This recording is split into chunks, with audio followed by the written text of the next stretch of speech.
우리가 살아가는 이 시대를 자본주의 시대라고 말을 하고 또 그 자본주의 시대라는 말은 말 그대로 돈이 최고의 가치로 여겨지는 시대입니다. 그러다 보니까 너도 나도 돈을 추구하고 또 그에 대한 결과로 우리가 물질의 풍요 속에서 살고 있는 것 또한 사실입니다. 하지만 그와는 반대로 물질의 풍요와는 상관없이 우리가 영적으로 더 메말라가는 시대라는 것 또한 우리가 부정할 수가 없습니다. 특별히 코로나19를 겪으면서 현장 예배와 또 성도들의 교제가 제한되다 보니 성도들마다 더 영적으로 메말라가는 것들을 경험한다고 호소하죠. 그래서 우리에게 필요한 게 뭘까요? 우리에게 은혜가 필요합니다. 우리 교회뿐만 아니라 한국 교회 또 대한민국 또 세계 모든 열방에 있는 하나님의 교회들, 하나님의 은혜가 필요하지 않는 영역이 어디 있겠습니까?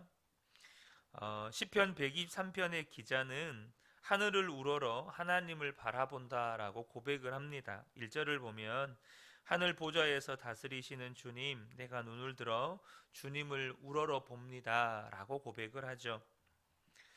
이것이 곧 지금 현재 오늘날을 살아가는 우리 모든 성도님들의 갈망이 아닌가 싶습니다. 시편 기자는 2절에서 주인의 손을 주목하는 종의 심정이라고 고백합니다.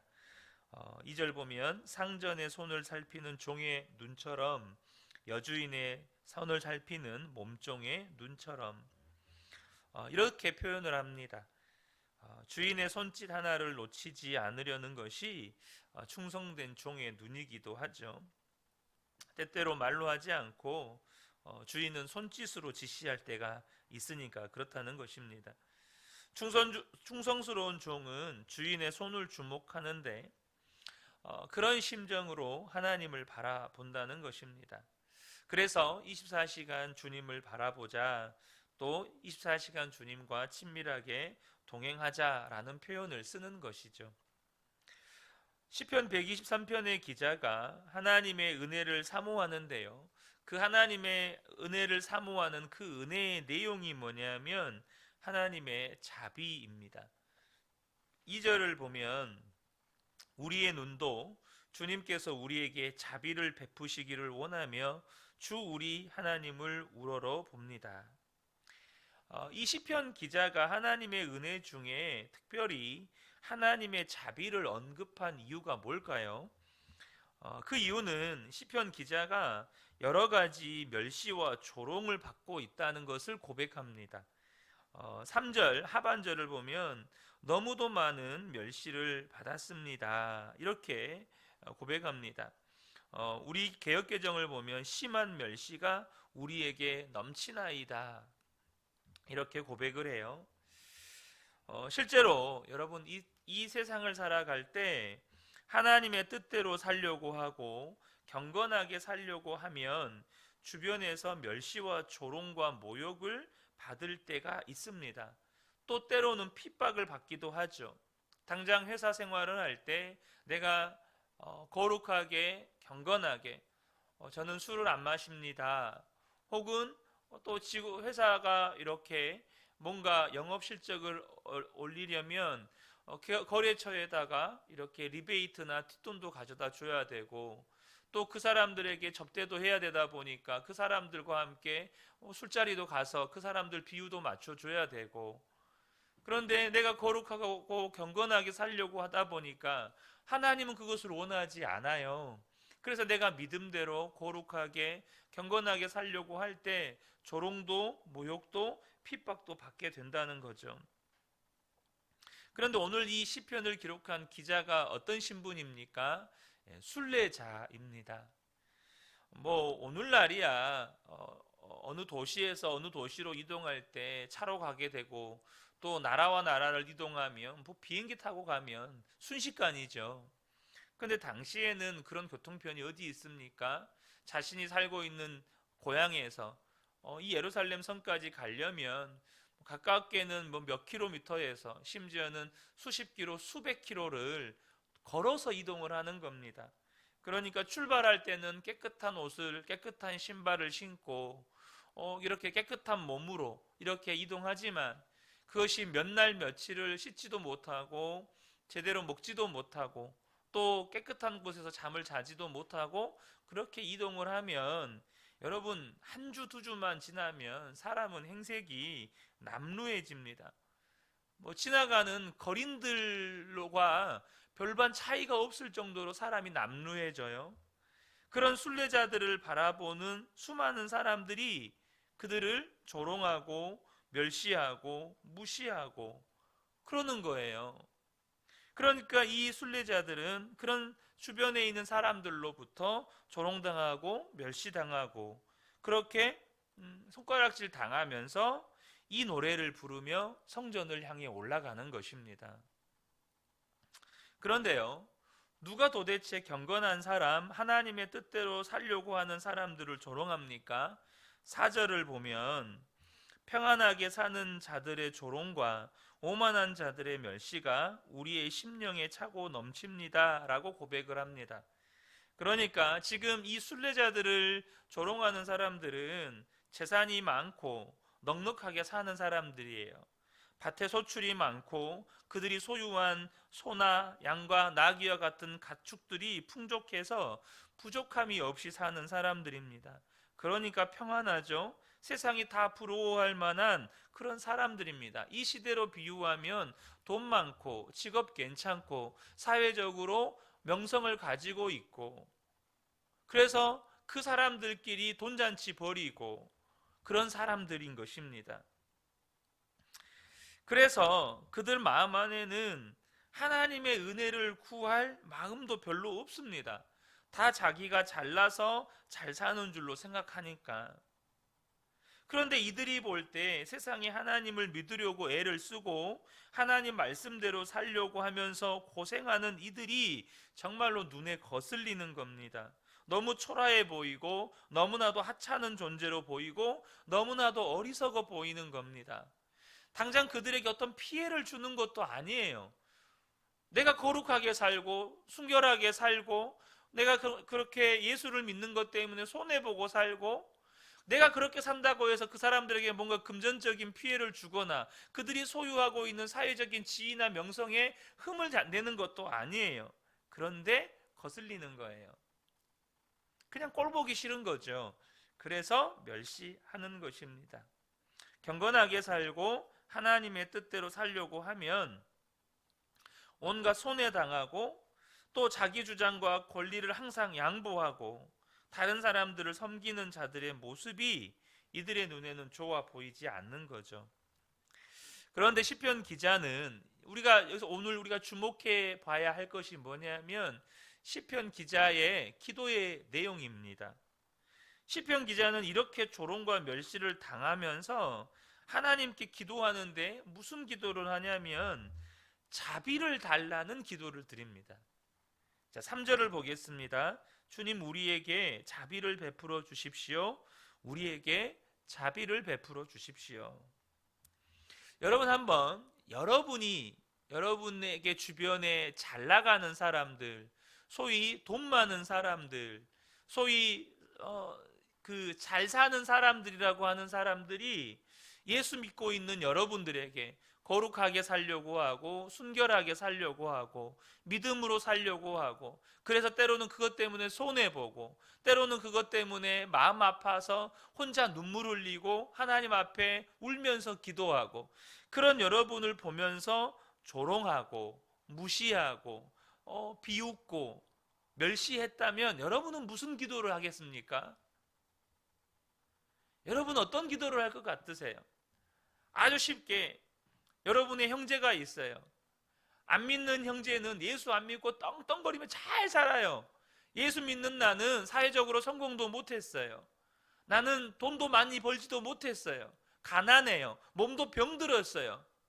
그런 여러분들에게 예수 믿고 살아가는 여러분들에게 형 그럴 거면 몰라 예수 믿냐고. 예수 믿는 결과가 그 모양이면 차라리 예수 안 믿고 나같이 성공하라고. 왜 그 모양으로 사냐고. 혹은 여러분의 친구들이, 주변 사람들이 그런 말들을 한다면 어떤 기도를 하시겠습니까? 우리 안에 당장 떠오르는 기도말, 하나님, 나도 좀 성공하게 해주세요. 나도 좀 넉넉하게 가지고 살게 해주세요. 언제까지 이런 수모와 멸시를 당하고 살아야 합니까? 하나님 믿는다더니 아유 꼴 좀 봐. 이런 말만 하나님 제가 듣고 살아야 합니까? 하나님, 나도 성공해서 저들의 코를 좀 납작하게 좀 만들게 해주세요. 나한테 와서 그들이 했던 그런 말들에 대한 와서 무릎 꿇고 빌게 해주세요. 여러분, 그래야 하지 않을까요? 여러분, 그런 기도를 하나님께 구하지 않겠습니까? 정말 사람들의 멸시와 조롱 때문에 너무나 많은 수치심, 모멸감, 마음의 상처 크다면 여러분, 그렇게 기도하지 않겠습니까? 나도 성공해서 좀 저 사람 코 좀 납작하게 만들게 해주세요, 하나님. 그런데 자비는 웬 자비입니까? 여러분, 이 자비라는 것은요, 잘못한 사람, 허물이 많은 사람을 향하여 베푸는 대가 없는 친절, 대가 없는 사랑을 자비라고 표현하는 거예요. 허물 많은 사람들에게 베푸는 정말로 대가 없는 사랑과 친절, 이게 자비거든요.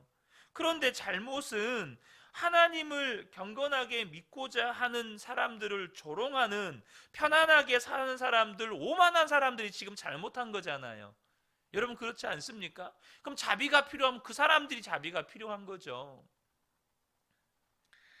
그런데 왜 그런 멸시당하고 조롱당하는 내게 자비를 주셔야 합니까?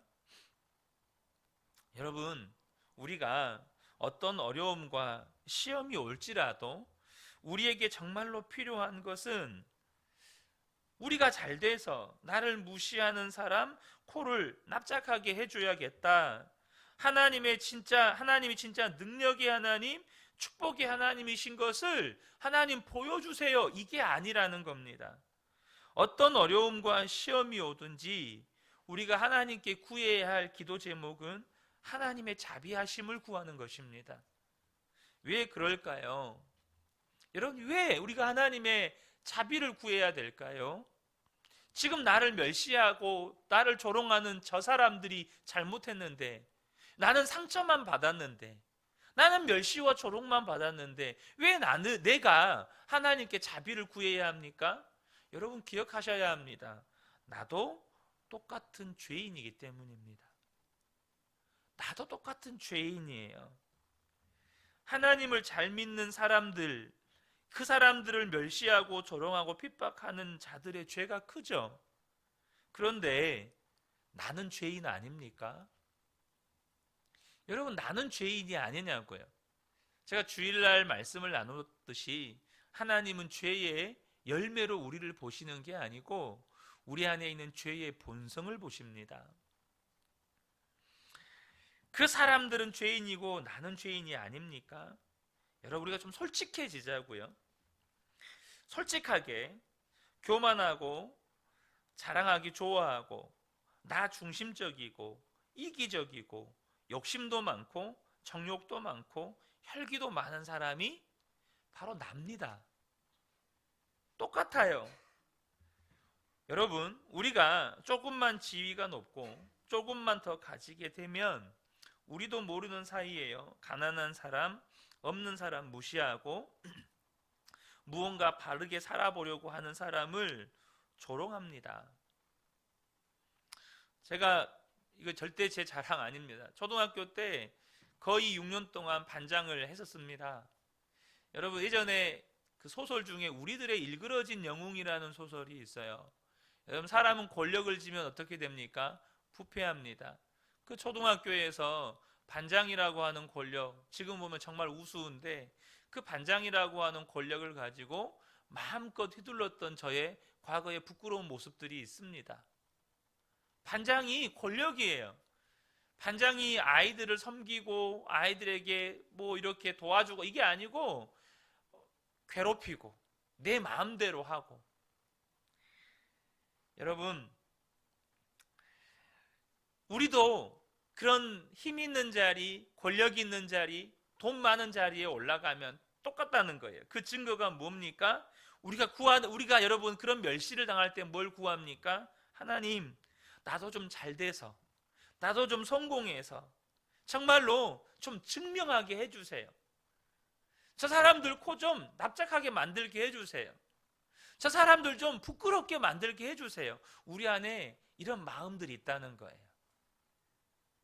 여러분, 정말로 우리에게 필요한 것은 하나님의 자비입니다. 우리에게 있어서 얼마나 자비가 필요한지를 깨닫는 것이 은혜 생활의 시작입니다.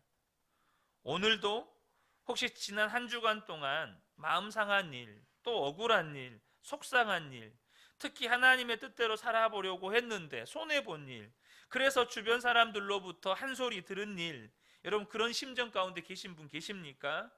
그러면 저와 여러분에게 필요한 건 하나님의 자비입니다. 시편 기자는 오늘 우리에게 그것을 말해주고 있어요. 우리가 어떤 상황에서도 하나님의 은혜와 자비를 충만하게 누리게 되면 이기지 못할 시험이나 이기지 못할 어려운 상황은 없는 겁니다.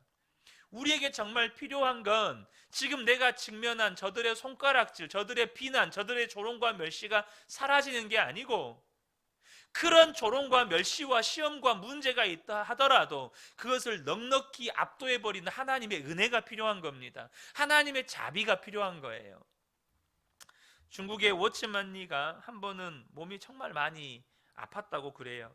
그래서 하나님께 고쳐달라고 기도를 했는데 하나님의 응답은 뭐였냐면 내 은혜가 네게 족하다라는 것이었습니다.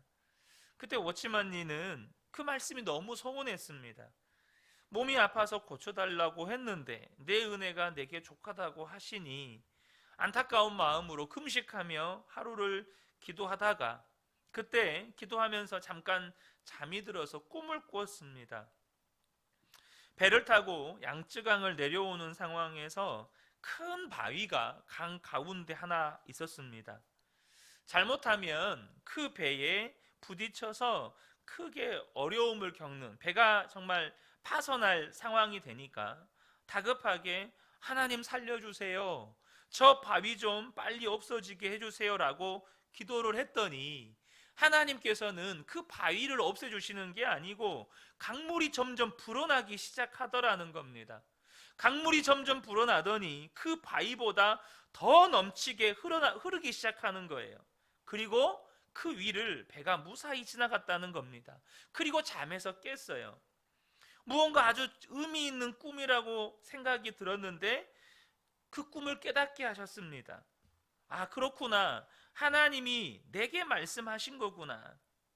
바위가 없어지는 것이 필요한 게 아니고 어떤 장애물보다 시험보다 하나님의 은혜가 더 크면 시험은 아무런 문제가 안 되는 것이구나. 그래서 그 이후부터 워치만리는 어떤 문제가 생기고 어려움이 생기고 시험거리가 생기면 늘 하나님께 기도하는 기도 제목이 뭐냐면 하나님 이것을 능히 이길 수 있는 은혜를 주옵소서, 이렇게 기도했다는 겁니다. 하나님의 은혜, 하나님의 자비하심이 내게 부어지기 시작하면 어떤 시험이나 어떤 멸시나 어떤 비난이나 조롱도 다 이길 수 있게 되는 겁니다. 여러분, 우리가 믿음의 삶을 살아가기 시작하면 반드시 세상의 비난과 조롱과 멸시, 심지어요 예수를 믿는다고 말하는 사람들의 멸시와 조롱도 있습니다. 그러면 여러분, 그것을 없애달라는 기도는 응답될 기도가 아닙니다. 왜냐하면 순례자의 길에는 반드시 그런 멸시와 조롱과 시험이 따라오니까. 우리에게 정말 필요한 기도가 뭘까요? 하나님, 저것을 압도해버리는 하나님의 은혜를, 하나님의 자비를 내게 부어주옵소서. 그러면 멸시와 조롱도 오히려 그 사람이 불쌍해 보이는 겁니다. 저 사람 하나님의 심판대 앞에 설 때 어쩌려고 저러지? 하나님의 진노 앞에서 저 사람이 과연 그것을 견딜 수나 있을까? 사랑하는 성도 여러분, 저와 여러분이 이것을 아셔야 합니다. 여러분, 우리에게는 시험 당할 일이 없으면 좋겠지만 그런 멸시당하고 조롱당할 일이 없으면 좋겠지만 다 그렇죠. 하지만 순례자의 인생, 성도의 여정에는, 성도의 믿음의 여정에는 반드시 따라오는 것 가운데 하나가 이런 세상으로부터 받는 멸시와 조롱과 그런 핍박과 손가락질입니다. 그때 우리에게 필요한 건 넘치는 하나님의 자비입니다. 넘치는 하나님의 은혜입니다. 혹시 지금 그런 상황 가운데 계신 성도님들이 계십니까? 여러분, 하나님께 넘치는 은혜를 구하시기를 축복합니다. 주님, 내게 이 모든 문제를 이기고도, 넉넉히 이기고도 남음이 있는 하나님의 자비를 넘치게 부어 주옵소서. 이 새벽에 함께 기도 제목 삼고 하나님 앞에 구하는 저와 여러분 되시기를 주님의 이름으로 축복합니다. 아멘.